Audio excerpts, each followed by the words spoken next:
ஏதேனும் ஒரு செய்தி வந்தால் உடனே அதை தீர ஆராயாமல், அதை பற்றி விசாரிக்காமல் உடனடியாக நாம் மற்றவர்களுக்கு அதை அனுப்பிவிடுகிறோம், ஷேர் செய்து விடுகிறோம்.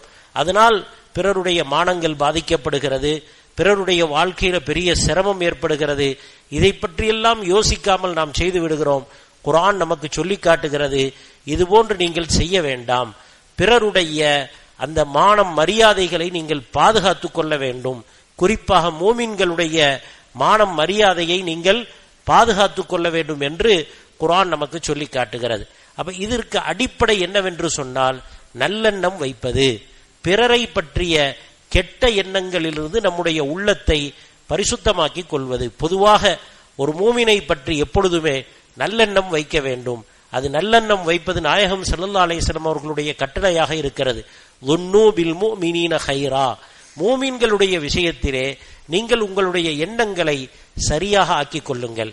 இந்த ஒரு தன்மை வந்துவிட்டது என்று சொன்னால், இப்ப சாதாரணமாக குடும்பங்கள்ல பிரச்சனை ஏற்படுது.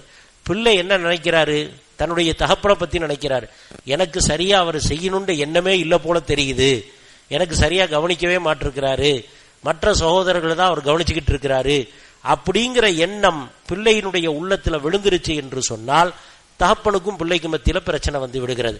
தகப்பன் என்ன நினைக்கிறார், பிள்ளையை பத்தி எப்படி நினைக்க ஆரம்பிக்கிறார், இவன் என் சொல்ல கேட்கவே மாட்டிருக்கிறான், நான் எதை செஞ்சாலும் அதுக்கு எதிராகவே நடக்கணும்னு நினைக்கிறான் அப்படின்னு பிள்ளையை பத்தி தவறு ஏற்பட்டு விட்டது என்று சொன்னால், அந்த எண்ணம் ஏற்பட்டு விட்டது என்று சொன்னால் குடும்பங்களுக்கு மத்தியில பிரச்சனை ஏற்பட்டு விடுகிறது. அதே மாதிரிதான் கணவன் மனைவி இவர்களுக்கு மத்தியிலையும் எண்ணம் சீராக இல்லை என்று சொன்னால் மனைவி தப்பா நினைக்க ஆரம்பிச்சிடுறார், அதனால சந்தேகங்கள் உருவாக ஆரம்பிக்கிறது. கணவன் மனைவியை பற்றி தவறா நினைக்க ஆரம்பிக்கிறான், சந்தேகம் உருவாக ஆரம்பிக்கிறது. இது போன்ற தேவையில்லாத சந்தேகங்களை விட்டு மார்க்கம் நம்மை தடுக்கிறது. தேவையில்லாத சந்தேகத்திலிருந்து உங்களை நீங்கள் பாதுகாத்துக் கொள்ளுங்கள் என்று நாயகம் ஸல்லல்லாஹு அலைஹி வஸல்லம் சொல்லியிருக்கிறாங்க.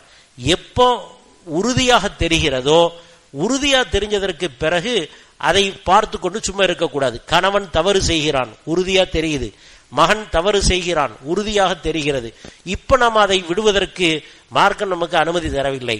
நீங்க அதை கட்டாயமாக அதை சீர்திருத்த வேண்டும், அவர்களை நல்வழிப்படுத்த வேண்டும் என்று மார்க்கம் சொல்கிறது. ஆனால் காரணம் இல்லாமல் தன்னுடைய மனைவியின் மீதோ அல்லது கணவனின் மீதோ சகோதரர்கள் மீதோ பிள்ளைகள் மீதோ நாமவே ஒரு தீய எண்ணத்தை உருவாக்கி கொண்டு அவர்களோடு விரோதத்தை நாம் வளர்த்து கொள்ளக்கூடாது.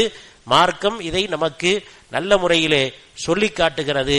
அது இப்படி ஏதாவது ஒரு பிரச்சனை இருந்தால் 2 பேர்களுக்கு மத்தியிலே நீங்கள் சரி செய்து விடுங்கள்.